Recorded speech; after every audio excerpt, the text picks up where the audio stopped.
it sounds cheesy, but I believe that from the moment that I met Jill, that she knew that she was created by God to be a mom and to raise kids well, extremely well, and to be able to show them the love of God in everything that she does and says.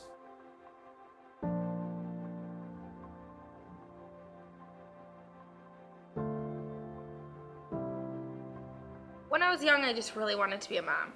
I wanted to be a mom because I loved kids. I loved teaching kids. I loved teaching them about how to serve others, love others. As I grew up, I never really thought about being married. I always thought about having kids, though. So it was funny because as we were getting married, I was like, wow, I really like this guy. I was really excited about that. But I never really thought about, dreamed about a wedding or anything like that. I just had always dreamt about having children.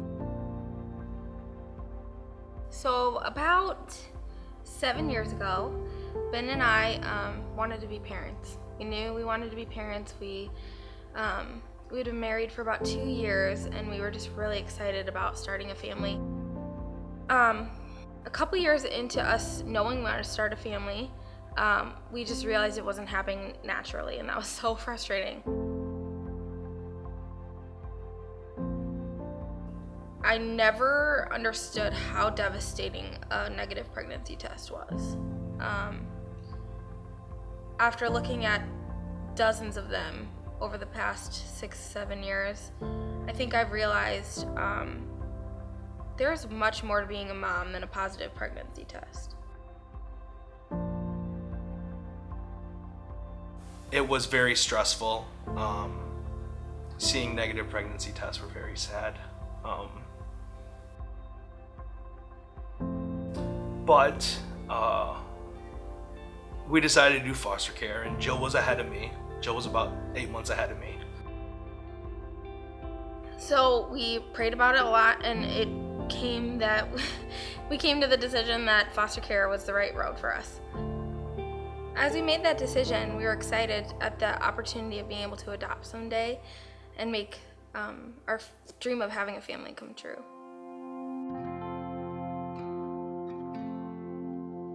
But yeah, it was really difficult because when we first got licensed, we were so excited, and about a week before we were actually getting our license, we got a call and they gave us a guarantee that we had this baby that they wanted us to have. So they called us like a week before we were licensed, and so that was like on a Thursday, and by Monday, they decided they weren't gonna place her with us. Shortly after that, they called us again, and they said, we have a little boy for you. Well, that was on Monday. On Tuesday, our licensing worker, who had done our home study and had learned every detail of our lives, came over and told us that he was leaving the next day. So then we're disheveled and completely devastated. Not only over the past couple years had we not been able to naturally have a kid easily, which was such a dream for us, but now all these kids were falling through, and we were having to feel those feelings of disappointment over and over again. It was just really heartbreaking. So we had to say goodbye to a little girl before she came, bye to a little boy after being with us for 48 hours. Basically, we had like the worst week of our lives. We'd had so many horrible things fall apart in our lives. We were broken, especially me. I was really broken, and I just needed joy. I needed God to show me that there was hope. The caseworker called. It was like 5 o'clock on a Friday night, which they don't usually call over the weekends unless it's really an emergency. And they called us on a Friday afternoon and just said, hey, we have a little girl. So that's when we met Tashari. She was 6.5 months old. She was very developmentally behind when she came to live with us at almost 7 months old. And so I stopped working. I stayed home with her all the time, and my job was to help her recover. And because we spent so much time in therapy and OT and all these resources, we bonded incredibly.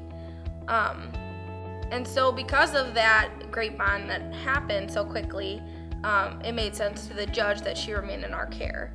And then after 2.5 years of loving Tashari, as our own without her being ours. She legally became ours.